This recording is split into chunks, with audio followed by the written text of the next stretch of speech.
Oh no, put me on the spot like that. Alright. Connor, you're always first. What do you mean? Connor, Listen, this pal. whole series revolves around you. Okay, thanks. But anyway. I am vengeance. I am the night. I am Batman.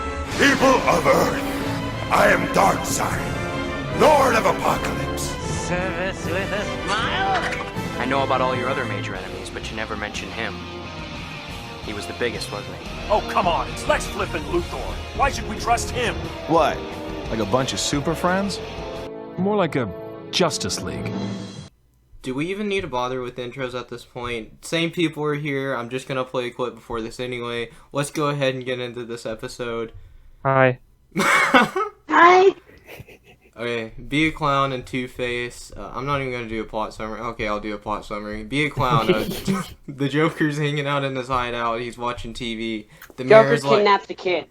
the mayor's like, oh, the Batman, he's just as bad as freaks like the Joker. And the Joker's like, what? Compare Batman to me? And then he goes and kidnaps the mayor's son and he dresses up like a clown. Takes him back to the hideout. Batman saves the kid, all that. Let's talk about the episode, though. Connor, what do you think? Oh no, put me on the spot like that. Alright. Connor, you're always first. What do you mean? Connor, Listen, this pal. whole series revolves around you. Okay, thanks. But anyway.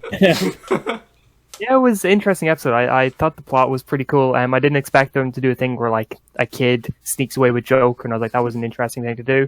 Play up the aspect where we actually spend most of the episode from Joker's point of view, rather than from Batman's point of view. That was interesting. The whole bit about Joker being like, I'm nothing like Batman, and all that. I thought that was cool because it's a different take, because normally Joker sees himself as very much the same as Batman, or he sees Batman and himself as just so similar. Like in The Dark Knight, the movie, there was that whole big thing about how Joker was like, Batman and Joker are the two parts of the same whole.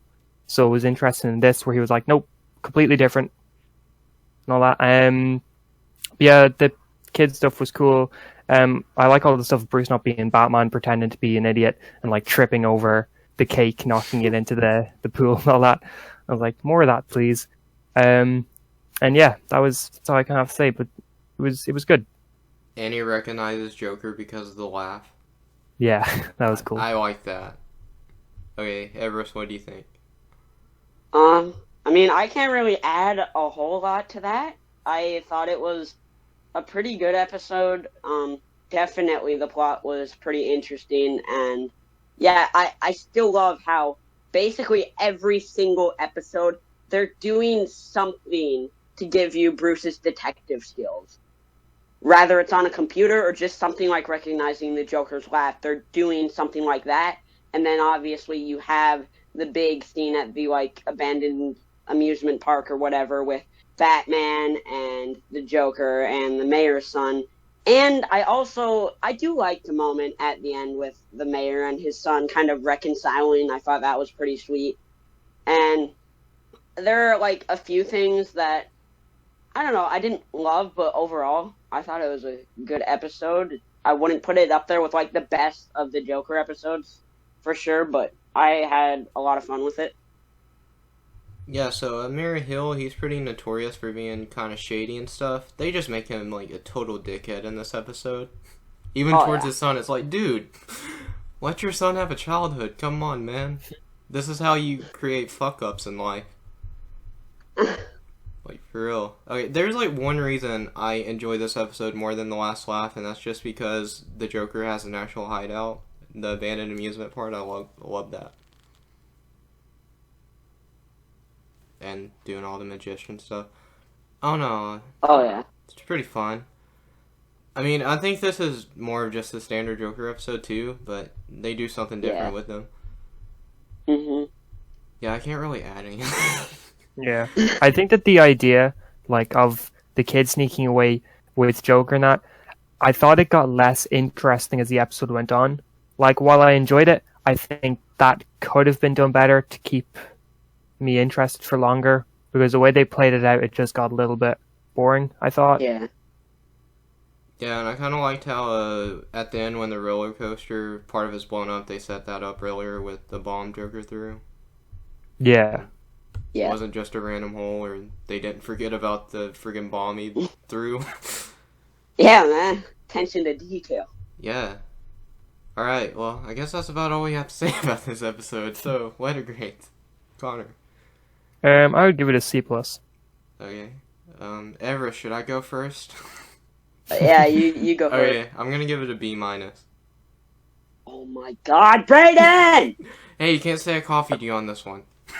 Well, okay, fine. We- But if I went first, I would have said B-, which We is are my just- grade. I hate you. As Connor said last week, it wasn't recorded, so people don't know this, but we're on the same Batman wavelength, okay? Yeah. I think you guys just gotta stop, like, copying each other's notes Yeah, and stuff. you're just stealing all my notes. Yeah. I'm pretty sure we've only given 2 episodes different grades. Yeah, and that was by like half a grade. Yeah. Okay, let's go on to Two-Face. This is one of the most iconic episodes of the show. The first two-parter, Harvey Dent finally becomes Two-Face. One of the most prominent villains in Batman the Animated Series. And I don't really want to synopsize this since it's a two-parter and it's a lot to synopsize. So let's just talk about the episode. Connor, what do you think? Oh boy. Yeah, it was good to see Harvey Dent finally become Two-Face. Him along with Riddler are probably my 2 favorite Batman villains. I don't like the design they gave him, but I understand why they gave him that design. Like, I knew he looked like this. I've known for a long time that this is what he looked like in the animated series, but it just looks so odd. It's like the monster half of him doesn't suit the human side, and it just makes it look a little bit off. But I get it, and they didn't want to make it look too realistic because it's a kid's show and all that. You can't have somebody with half their body blown off looking realistic in a kid's cartoon. But I just think that I could have looked less monstery to make it easier to, I don't know, just watch, I guess.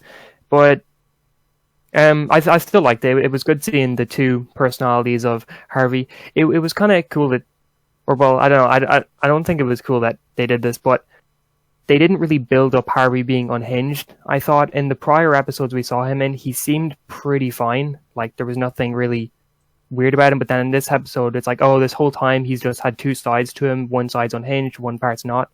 I thought maybe that could have been built up more. I just kind of like the Dark Knight take where it just takes one bad day to set him off. He hasn't been like this the whole time. It just takes something bad to happen to him to really throw him into a loop. But yeah, there was great writing. I thought all the dialogue was really good. I can't really remember any of the lines, but I just remembered like hearing some of the things people would say. I'm like, that's a really good line. But yeah, it's 2-parter, so it obviously had a lot more time with it than the other episodes. But it was enjoyable. Yeah, I think the design of Two-Face actually, I think it starts to fit more as the show goes on. Because I noticed that too. I'm like, man, that design looks weird, and I don't remember it looking that weird. Yeah. So, okay, Everest, what do you think? Yeah, I mean, I'd agree. Like, the design, I thought it looked like kind of almost like plasticky on the like monster side of it, and I don't know. I do think it looks like you start to kind of get it more as it goes on. But anyways, I love this 2-parter so much. I mean, it's so iconic, and they had the time to set Harvey Dent up to become Two-Face so well, and they executed it, I think, perfectly. I mean, these 2 episodes are emotional, man, with, you know, at first Harvey proposing, I think, right, to his girlfriend, who then becomes his fiance, and yeah, I want to and know then the him becoming- timeline of this, because he was just with Pamela, like, I don't know how long ago, because we don't know the actual timeline. yeah, so, I don't know. But anyways, with him becoming this monster, and then, is her name Grace? Yeah, Is that- Grace. Okay, Grace, like, still loving him and still wanting to help him and, you know, thinking she's calling the police or whatever, but it's actually Rupert Thorne's, like, team. And I just thought that whole side of it was great. This origin story, man, is, like, so well done. And I love in the first part when he's, like, sitting in that room and it's a storm and the lightning strikes and you see Two-Face. That is one of the most Yeah, that iconic shots in the show. Yeah, I love that shot. Like, that is amazing. And, you know, if you're watching it for the first time, I feel like you could miss it. But, these 2 episodes are so good, man. Like, everything about it, the dialogue is great. Yeah, I've seen this episode I don't know how many times, and every time they do that lightning reveal, I think it's, like, super fast, but they actually, like, pan in on Two-Face for, like, a good few seconds. I'm like, oh, I thought it was just, like, a flash, and then the episode was over. But, like, you see his face for quite a bit. And to be fair, the unhinged thing, like, the only episode he had prior to this was really... I mean, we saw him in the pilot, but he only said one line. And then the only other episode we saw him in that he was really at the forefront of was Pretty Poison, and he was under the influence of Ivy's toxin. So. My issue with that is if this was the first episode he was in, I wouldn't notice it because it's the first time we would be seeing Harvey in this iteration of his character, so it would be easy to kind of be like, okay, well, we didn't see him before this, so maybe he was unhinged the whole time, we just didn't see it. But the fact that we did see him in prior episodes with absolutely nothing, even if it was only one episode, like, he seemed pretty sane in that episode, so it just is a little bit too... It's too coincidental for me. I mean, no one talking about marriage is sane, so... At least it was only like a week. I know that was the toxin, but dang. Yeah. Yeah.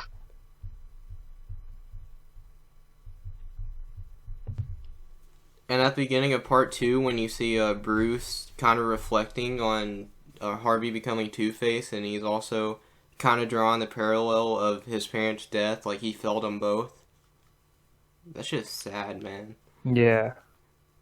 Oh yeah, I love that so much.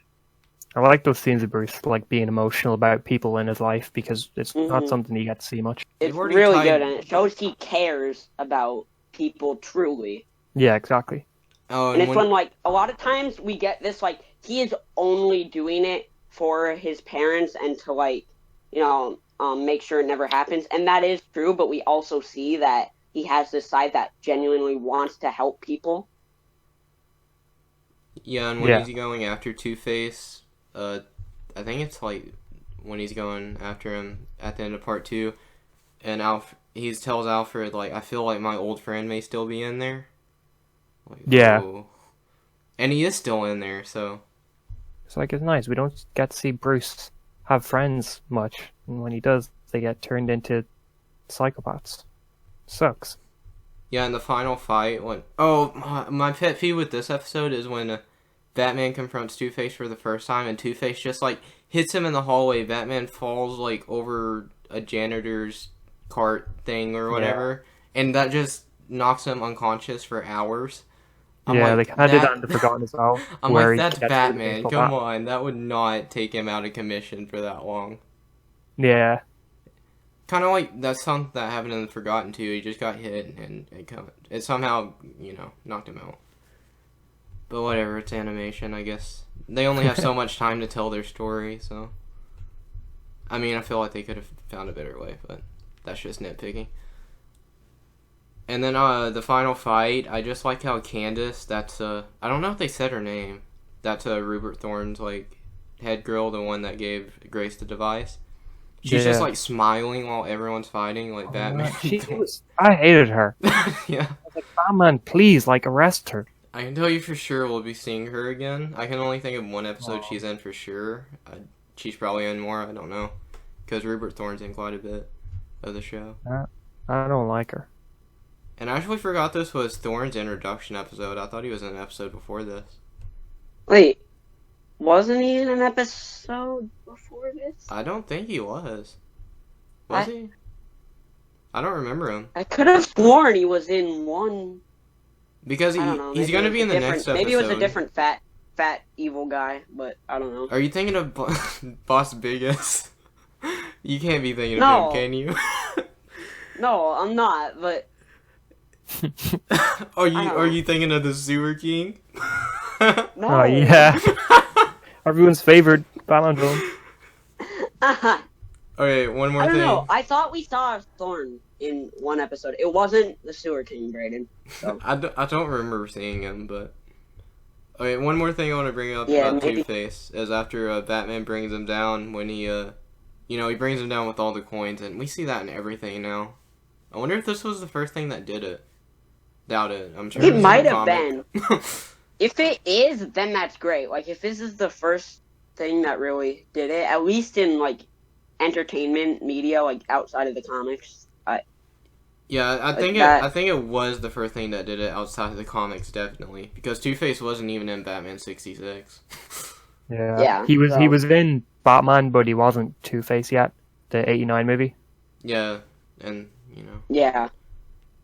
there's so much stuff that has happened in the show, and I just think of Batman Forever, like the coin thing. Batman Forever does that. Every time Batman sticks his thumb up, I think of Batman Forever when he's in the plane and he gives the thumb up to GCPD. Yeah. Okay, but the very end when Batman throws the coin in the well, I thought that was a pretty good ending to a very I did emotional episode. I love Two-parter. that. That was a perfect ending for this two-parter. Yeah. Tie Alright. everything together really well. Yeah, it's so good. Alright, you guys want to go ahead and give it letter grades? Sure. Perfect episode. B-. Well, I want to do the honors of giving the first A+. Oh wow. Yeah, dude, I love it. An A+. Yes. Oh, okay. Wow. And Brayden, we need to stop, dude. Like, A+, man. Plus. It's so iconic. It's so good. Wow. So well written. Sure, it's not like There are completely better perfect, episodes of the show. It's not perfect, but it's close to it. It's an A+. Like, it's close to perfect. I was gonna give it an A, but no. This is an A+ episode. It's a great Wow. origin. Oh, yeah. Plus. Yeah, A+, Connor. Hey. Yeah, Connor? Now I look all Mad, negative bro? Nancy over here. Alright, the next two episodes are gonna be It's Never Too Late and I've Got Batman in My Basement. Oh yeah. Oh, why? So Why? this week we talked about one of the most iconic episodes. Next week we'll be talking about one of the most infamous episodes of Batman the Animated Series. Where there's love, there's hope, Commissioner.